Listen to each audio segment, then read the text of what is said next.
Hello friends, आज हम बात करेंगे डायबिटीज़, उसके कॉज और उसकी लाइफस्टाइल से उसकी ट्रीटमेंट के बारे में। तो नॉर्मली डायबिटीज़ दो टाइप के होते हैं, नॉन इंसुलिन डिपेंडेंट और इंसुलिन डिपेंडेंट। इंसुलिन डिपेंडेंट बहुत रेयरली होता है, जो जीनेटिकली बच्चों में आता है, एडोलसेंट में होता है। और non insulin dependent is also genetically, but it is also lifestyle related disorder.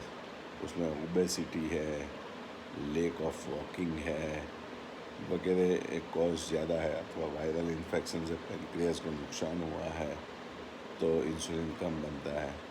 Insulin resistance है ओबेसिटी के हिसाब से या सेडेंटरी लाइफस्टाइल के हिसाब से, तो भी डायबिटीज़ होता है। अथवा high carbohydrate, simple carbohydrate intake आपका ज़्यादा रहता है, जैसे कई लोगों को स्वीट टूथ होते हैं, में शुगर डेली चाहिए, मिठाई स्वीट्स डेली चाहिए, तो ऐसे लोगों को डायबिटीज़ होता है। तो मेन चीज़ है इंसुलिन रेजिस्टेंस। इंसुलिन रेजिस्टेंस ऐसी चीज़ है जिससे हार्ट फेलियर में भी जाता है, हार्ट अटैक भी आ सकता है, हार्ट हाइपरट्रॉफी हो सकता है, डायस्टोलिक हार्ट फेलियर हो सकता है। तो insulin resistance mostly obese patients में, और जो लोग सेडेंटरी लाइफस्टाइल जीते हैं और खाने में सिंपल कार्बोहाइड्रेट्स ज़्यादा खाते हैं, जैसे शुगरी चीज़ें और फैटी चीज़ें, सैचुरेटेड फैटी चीज़ें, उनको ज़्यादा होता है। तो डायबिटीज़ में मेन फोकस यही रहना चाहिए कि आपको इंसुलिन रेजिस्टेंस को कम करना है। मीन्स ग्लूकोज का यूटिलाइजेशन होना चाहिए इंसुलिन द्वारा। आप इंसुलिन का ओवरडोज या इंसुलिन सिक्रीशन करे, ऐसी दवाइयाँ आती है, सल्फोनल, यूरिया, ग्लिप्टिन्स वगैरह का ओवरडोज दोगे तो भी इंसुलिन सिक्रीशन हाइपर सिक्रीशन होगा, हाइपर इंसुलिनेमिया होगा। उससे भी ब्लॉकेजेस होते हैं, हार्ट फेलियर होते हैं, और हार्ट की जो पंपिंग कैपेसिटी है उसमें ऑल्ट्रेशन होता है, मीन्स वो कम होती है। तो डायबिटिक पेशेंट्स में हाइपर इंसुलिनेमिया नहीं होना चाहिए एंड इंसुलिन रेजिस्टेंस नहीं होना चाहिए। इसी हिसाब से दवाइयाँ आपको लेनी पड़ेगी। वो ट्रेन डॉक्टर आपको उस हिसाब से दवाई लिखते हैं।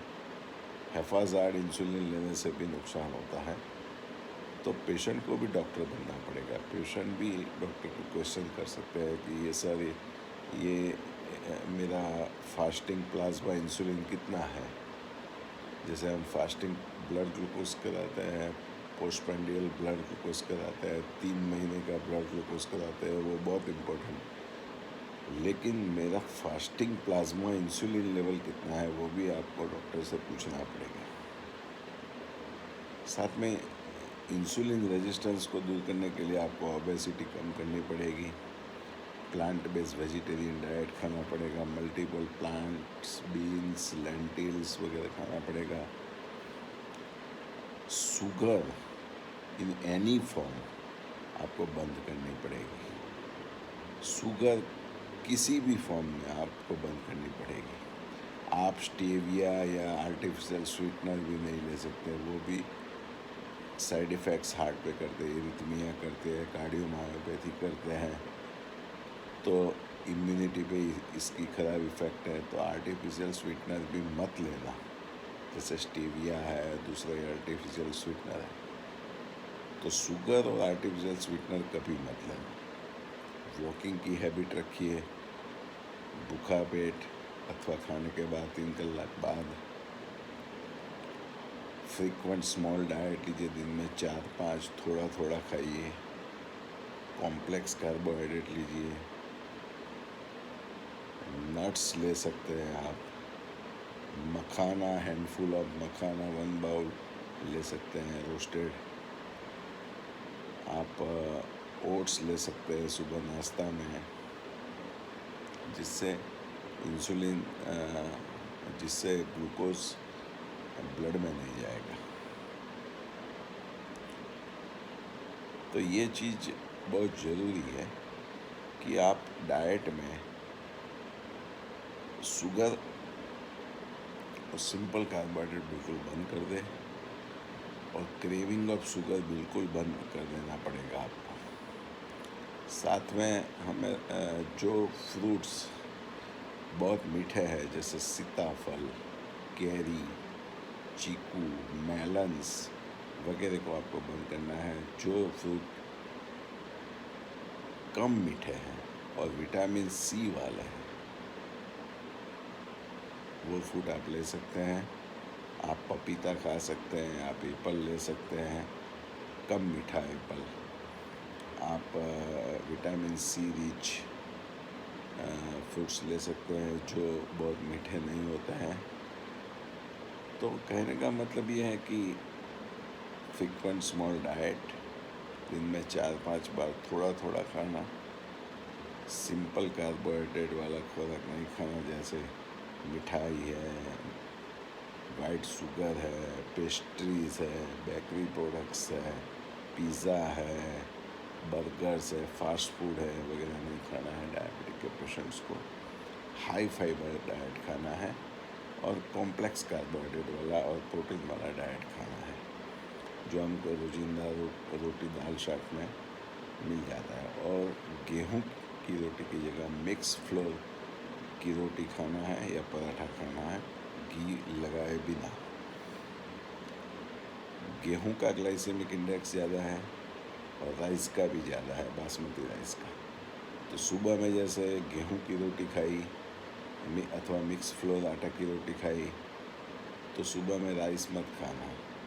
राइस की खिचड़ी फोतरा वाली दाल के साथ आप अथवा मिक्स दाल के साथ आप शाम को खा सकते हैं। शाम का डाइट थोड़ा कम लीजिए डायबिटिक पेशेंट।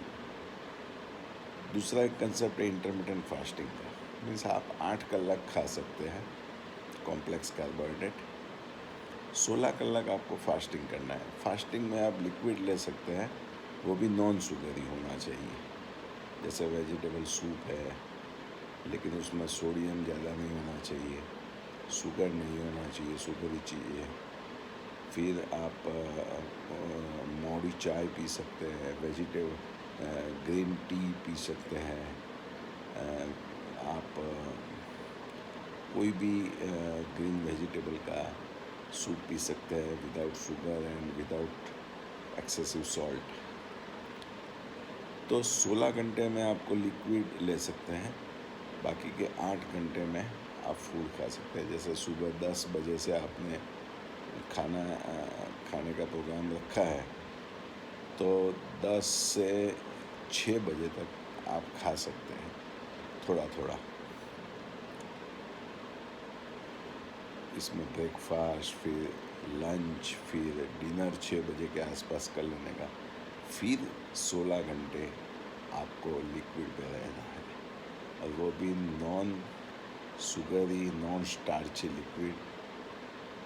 और उससे आपका डायबिटीज़ कंट्रोल में आ जाएगा। और वॉकिंग की हैबिट आपको रखना है। नमस्कार, थैंक यू वेरी मच।